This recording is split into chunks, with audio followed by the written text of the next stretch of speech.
सूतजी बोले, हे मुनिश्रेष्ठो, एक समय की बात है, ब्रह्मा जी के पुत्र मुनिशिरोमणि और विनम्र स्वभाव वाले नारद जी ने अपने मन में तपस्या करने का विचार किया।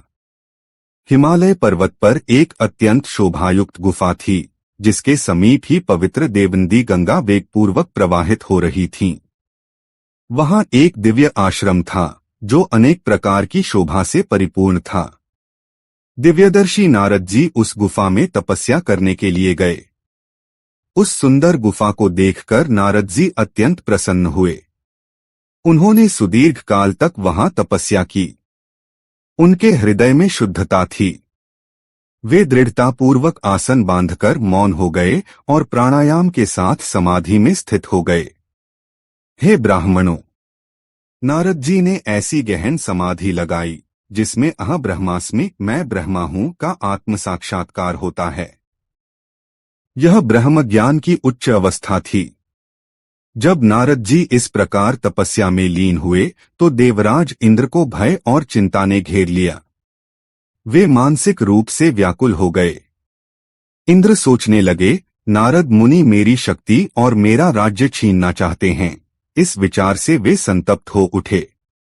इंद्र ने नारद जी की तपस्या में विघ्न डालने का संकल्प लिया और उन्होंने कामदेव को स्मरण किया। इंद्र के स्मरण करते ही कामदेव अपनी पत्नी रति के साथ तुरंत वहां उपस्थित हो गए।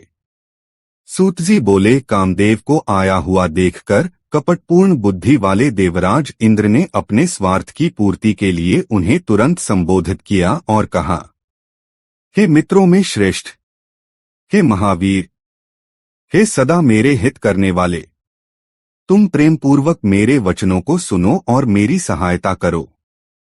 तुम्हारी शक्ति और कृपा से मैंने अनेकों तपस्वियों का गर्व नष्ट किया है। तुम्हारे कारण ही मेरा यह राज्य सुरक्षित और स्थिर है। इंद्र बोले, पूर्ण संयमित और दृढ़ निश्चयी देवर्षि नारद इस समय हिमालय की गुफा में तपस्या कर रहे हैं। उनके मन में भगवान शंकर की प्राप्ति का लक्ष्य है। मुझे संदेह है कि वे अपनी तपस्या से प्रसन्न होकर ब्रह्मा जी से मेरा राज्य न मांग लें। अतः आज ही तुम वहां जाओ और उनकी तपस्या में विघ्न उत्पन्न करो। इंद्र की आज्ञा पाकर कामदेव वसंत ऋतु को साथ लेकर गर्वपूर्वक नारद जी की तपस्थली पर पहुंचे। वहां जाकर उन्होंने अपनी मायाचारी विधियों को लागू करना प्रारंभ किया। कामदेव ने शीघ्र ही अपनी सभी मोहक कलाओं का प्रदर्शन किया। वसंत ने भी मदमत्त होकर विविध प्रकार से अपने प्रभाव का परिचय दिया। सूतजी बोले, हे मुनिवरों, कामदेव और वसंत ने नारद मुनि के चित्त को विचलित करने का भरसक प्रयास किया, परंतु महादेव जी की कृपा से नारद जी के मन में कोई विकार उत्पन्न नहीं हुआ। इसके परिणामस्वरूप उन दोनों का गर्व चूर्ण हो गया। हे शौनक और अन्य ऋषिगण, ऐसा क्यों हुआ, इसका कारण आदरपूर्वक सुनिए। महादेव जी की असीम कृपा के कारण कामदेव का नारद जी पर कोई प्रभाव नहीं पड़ा। उस स्थान का महत्व यह है कि वहीं पहले कामशत्रु भगवान शिव ने उत्तम तपस्या की थी। उसी स्थान पर उन्होंने मुनियों की तपस्या में विघ्न डालने वाले कामदेव को तुरंत भस्म कर दिया था। उस समय रति देवी ने अपने पति कामदेव को पुनः जीवित करने के लिए देवताओं से प्रार्थना की। देवताओं ने भी समस्त लोकों का कल्याण करने वाले भगवान शंकर से विनती की। तब भगवान शिव ने कहा, हे देवताओं, कुछ समय बीतने के बाद कामदेव पुनः जीवित हो जाएंगे, लेकिन इस स्थान पर उनके किसी भी उपाय का कोई प्रभाव नहीं पड़ेगा। भगवान शिव ने आगे कहा, हे अमरगण, इस स्थान पर जितनी दूर तक दृष्टि जाती है वहां तक कामदेव के बाणों का कोई प्रभाव नहीं चलेगा। इसमें कोई संदेह नहीं है। भगवान शंकर के वचनों के अनुसार नारद जी पर कामदेव का प्रभाव असफल सिद्ध हुआ। निराश होकर कामदेव शीघ्र ही स्वर्गलोक लौट गए। वहां पहुंचकर उन्होंने इंद्र के समक्ष अपने प्रयास और नारद जी के प्रभाव का सारा वृत्तांत कह सुनाया।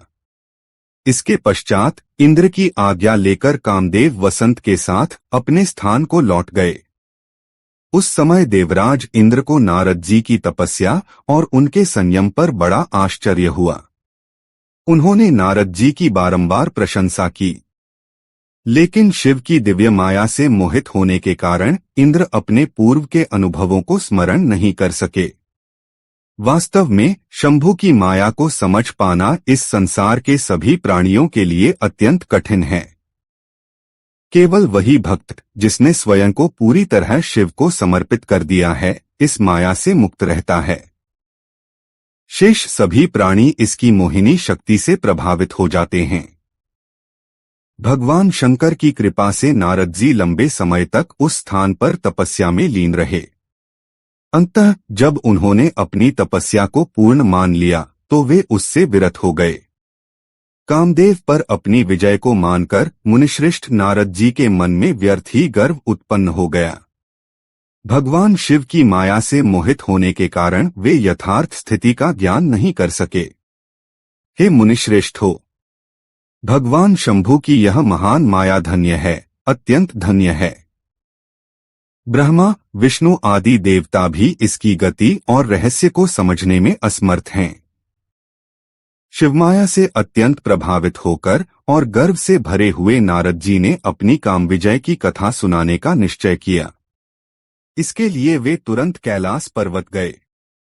वहां पहुंचकर उन्होंने रुद्रदेव को प्रणाम किया और स्वयं को महात्मा, प्रभु और कामदेव को पराजित करने वाला मानते हुए सारा वृत्तांत गर्वपूर्वक सुना दिया। नारद जी की बातें सुनकर भक्त वत्सल भगवान शंकर ने, जो शिवमाया से प्रभावित और सच्चाई से अनभिज्ञ नारद जी को देख रहे थे, उनसे समझाते हुए कहा, हे तात, हे नारद, हे प्राज्ञ, तुम धन्य हो। मेरी बात ध्यानपूर्वक सुनो। अब से इस विषय पर कहीं भी बात न करना और विशेष रूप से भगवान विष्णु के समक्ष इसकी चर्चा कदापि न करना। तुमने जो यह वृत्तांत मुझे बताया है, उसे पूछने पर भी अन्य लोगों के समक्ष प्रकट न करना। यह सिद्धि और कथा सर्वथा गुप्त रखने योग्य है और इसे किसी से भी साझा नहीं करना चाहिए। तुम मुझे विशेष रूप से प्रिय हो, इसलिए मैं तुम्हें यह शिक्षा दे रहा हूँ, क्योंकि तुम भगवान विष्णु के भक्त हो और उनके भक्त होते हुए तुम मेरे अत्यधिक अनुगामी हो। भगवान रुद्र ने नारद जी को यह शिक्षा दी, लेकिन शिव की माया से प्रभावित होने के कारण नारद जी ने उनकी दी हुई शिक्षा को अपने लिए लाभकारी नहीं माना। कर्मों का फल अत्यधिक शक्तिशाली होता है और केवल बुद्धिमान लोग ही उसे समझ सकते हैं। भगवान शिव की इच्छा को कोई भी व्यक्ति टाल नहीं सकता। फिर नारद जी ब्रह्मलोक पहुंचे और वहां ब्रह्मा जी को प्रणाम करके उन्होंने अपने तपोबल से कामदेव को जीतने की बात कही। उनकी बात सुनकर ब्रह्मा जी ने भगवान शिव के चरणों का स्मरण किया और समस्त कारणों को जानकर अपने पुत्र को यह सब कहने से मना किया। शिव की माया से मोहित होने के कारण नारद जी के मन में अभिमान की भावना समा गई थी। इसीलिए ज्ञानियों में श्रेष्ठ नारद जी ने ब्रह्मा जी की बात को अपने लिए हितकारी नहीं समझा। इस लोक में शिव की जो इच्छा होती है वही होता है। संपूर्ण विश्व उनकी इच्छा के अधीन है और उनके वाणी रूपी तंत्र से बंधा हुआ है। तब अपने बुद्धि का नाश कर चुके नारद जी गर्व से भरे हुए अपने सारा वृत्तांत भगवान विष्णु के सामने कहने के लिए शीघ्र ही विष्णुलोक में गए। नारद मुनि को आते देख भगवान विष्णु बड़े आदर से उठे और शीघ्र ही उन्हें अपने पास बुलाया।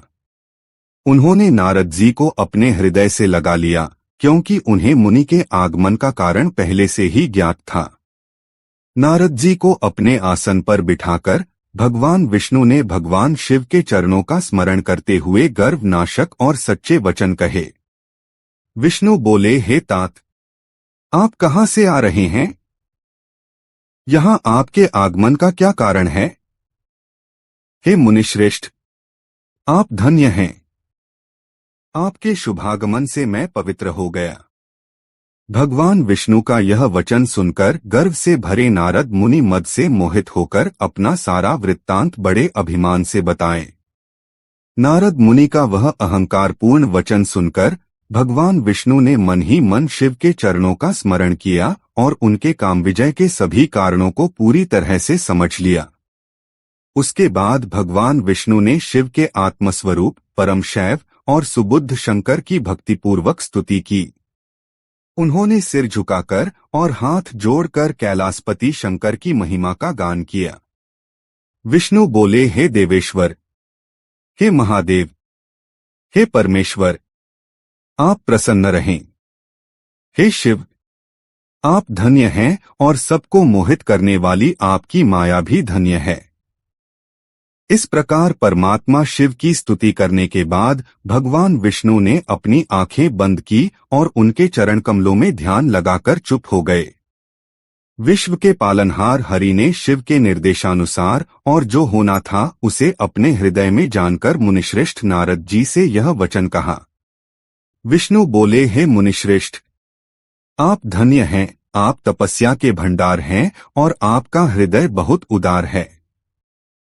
मुने, जिस व्यक्ति में भक्ति, ज्ञान और वैराग्य नहीं होते, उसके मन में समस्त दुखों को देने वाले काम, मोह आदि विकार जल्दी उत्पन्न हो जाते हैं। आप तो नैष्ठिक ब्रह्मचारी हैं और सदा ज्ञान और वैराग्य से युक्त रहते हैं, फिर आपके मन में काम विकार कैसे उत्पन्न हो सकते हैं? आप तो जन्म से निर्विकार और शुद्ध बुद्धि वाले हैं। श्रीहरि द्वारा कही गई बहुत सी बातों को सुनकर मुनिशिरोमणि नारद जी जोर जोर से हंसने लगे। फिर मन ही मन भगवान को प्रणाम करके वे इस प्रकार बोले, हे स्वामिन, यदि मुझ पर आपकी कृपा है तो फिर कामदेव का मुझ पर क्या प्रभाव हो सकता है? यह कहकर भगवान के चरणों में मस्तक झुकाकर इच्छानुसार विचरने वाले नारद मुनि वहां से चल पड़े।